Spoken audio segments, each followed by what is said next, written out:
Beredar sebuah video yang menarasikan Menteri Agama Yakut Khalil Qomas memegang pipi perempuan yang disebut bukan muhrimnya. Narasi itu dikuatkan dengan video yang memperlihatkan Yakut mengelus pipi perempuan. Terkait video viral itu, musisi tantri dari band ternama Kotak meluruskan isu negatif yang menerpa Menteri Agama. Dalam video yang beredar, Menteri Yakut dihampiri seorang perempuan berkerudung yang sedang bernyanyi. Lalu dirinya menjulurkan tangan dan mengelus pipi perempuan tersebut. Muncul narasi Menteri Agama mengelus pipi perempuan bukan muhrim atau bukan istrinya. Padahal wanita di video itu adalah istri Menteri Agama Yakut sendiri, Eni Yakut.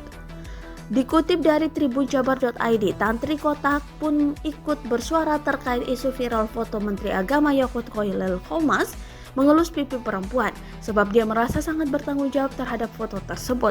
Hal itu karena foto itu diambil dari video yang diunggah olehnya di akun Instagramnya.